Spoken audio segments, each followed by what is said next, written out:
What are some of the common expenses you are expected to make in your first week as an international student in Australia?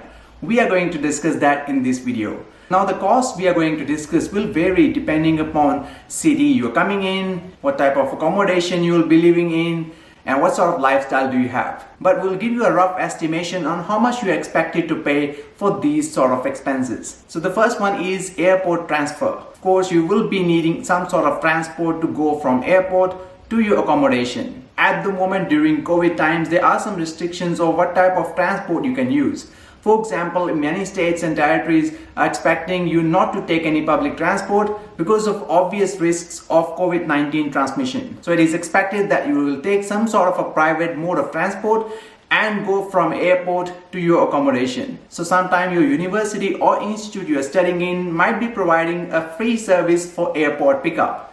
If it is so, please confirm that with your institute or university. Now, if they're not providing any airport pickup, you can use ride-sharing services like Uber, Ola or Didi, or you can use taxi services as well. Now, considering that you might be going closer or further away from the airport, the cost will vary, but it is expected that you might be paying anywhere from $50 to $200 for your airport transfer fee. And if your friends or family is picking you up, then you will save this money. The next thing will be accommodation.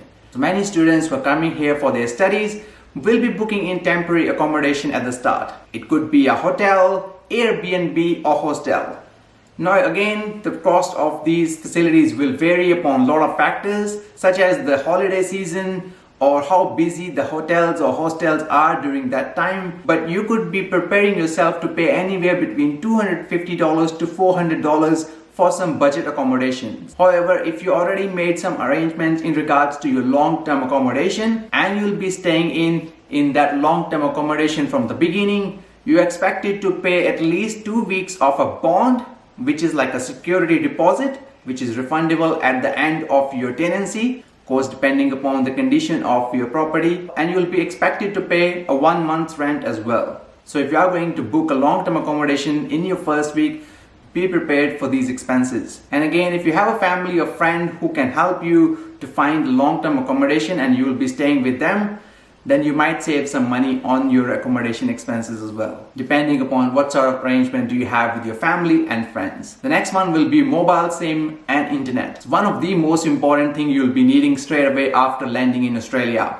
is a mobile SIM. Now we're expecting that you will be bringing some sort of a mobile phone with you, so you're not straight away going to the shops to buy a mobile phone. If you are going to use mobile SIM, we are suggesting that you should be getting a prepaid SIM at the beginning when you are first arriving in Australia. Now we can make a separate video on this prepaid SIM versus postpaid plans and so on. Please let us know about that in the comment section below. But as I suggested earlier, you could pick up this prepaid SIM for anywhere from $15 to $30. And these days usually they have unlimited calling within Australia and plenty of data can be there. And that would help you with your internet as well, at least for the first week or so. Now with internet, you can ask your accommodation provider if they provide such facility that you can access internet at their place, such as in Airbnb or hostels or hotels. You might need to pay some extra money for the internet if you are going to use those services in those accommodations. Please confirm that what sort of expenses you will be paying for your internet. Otherwise, you can use a mobile data for the time you don't have internet. The next one will be transport expenses. So the first one in regards to your transport expenses will be a transport card. Most of the states or territory you will be coming in will have a specific transport card that you will need to use. In some states and territories, it could be completely free, but most of the time you will be expected to pay anywhere between $5 to $10 to buy this transport card. For example, in Melbourne, we use Myki. That is the card we use for transport purposes. Now it costs around $6 to buy this card. Apart from that, you will also be traveling a bit, so you will be paying anywhere from $20 to $40 for your first week of travel. Again, it will vary on a lot of factors like the city you are coming in and how many times you use the public transport. The next major expense will be food. Now if your accommodation provides you such facilities where you can cook your food, we highly recommend you to do so, as it will be much cheaper option compared to eating out. If you're going to cook your own food and you need to buy groceries, that can cost you around $80 to $150 for your first week. Again, depending upon how much you will be shopping, how much you know about cooking and so on.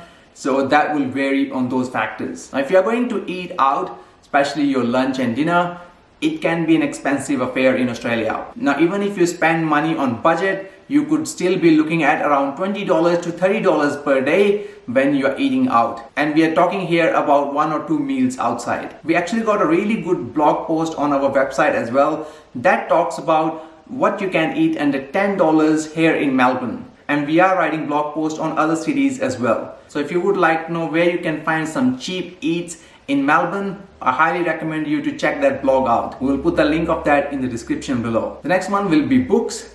Now, if you are going to start your studies straight away after arriving, you might need to buy some books for your studies. And each semester, you might need to buy some new books to support your study. Ideally, you should start looking at some second-hand books or the books available from the previous term students. That will be obviously much cheaper, but you will be still expected to pay around $50 to $100 per book when it comes to buying your books. You can loan some of these books as well from libraries, but it can be really challenging for everyone to get these books on loan. So expect anywhere around $50 to $100 per book for your studies. And the last but not the least will be rapid antigen tests. This is specific to the COVID situation at the moment. As you know, most of the states and territories in Australia are expecting international travelers to take a COVID-19 test on their arrival. It could be PCR test or could be rapid antigen test, also known as RATs. Now check with the state or territory you're arriving in whether they are accepting RATs or PCR tests only. We actually got a really good article on this topic as well, where we got this Excel spreadsheet that talks about what are the specific requirements for each state and territory in Australia in regards to testing and some other requirements. So we'll put the link of that in the description as well. Please make sure to check this article out as well. Now, PCR tests are free in Australia for everyone, but rapid antigen tests are not. So ideally, if you can buy a rapid antigen test before coming into Australia, then we highly recommend you to do so. Please make sure that they comply with a TGA's recommendations, because there are some rapid antigen tests that are not approved by TGA. Please check TGA website in order to find out what sort of rapid antigen tests are approved in Australia. So if you can bring one of those approved ones and you can do it yourself, then it will save you money. And some testing centers might be also giving in your state or territory it for free as well. But if you're going to buy it from chemists, it can cost you anywhere from $15 to $25 for each test. And I can tell you that at the moment there is a huge supply shortage in regards to these tests. So you will be considering yourself very lucky even if you can find one rapid antigen test at these costs. Now here is the complete grand total of how much you might be expecting to pay in your first week. Now we worked out that it will cost around $500 to $800 as first week expenses in Australia as an international student. Now obviously these figures are not set in stone, as they vary based on the city you are coming in, the lifestyle do you have, sort of accommodation you are going to live in, and many factors. But hopefully this give you a rough estimation of how much you are expecting to pay in your first week. Now there will be few things that you will need to do in your first week, but they will not cost you any money. That includes opening your bank account, applying for TFN, applying for ABN, orientation at your school, and so on. So these are some of the things that you are not expected to pay any money at all. And luckily for most of those things, we have got you sorted as well. We have got videos on how to apply for TFN, how to apply for ABN, how to apply for jobs, and even prepare your resume as well. And we also got a video on what you should be doing in the first week of your arrival as well. So we'll put all those links in the description below as well. Make sure to check those videos out. And you can let us know what sort of other videos you would like to see in the coming weeks as well. We hope you find this information useful. As always, if you do, make sure to share, like, and subscribe as well. Thank you for watching. See you in the next one.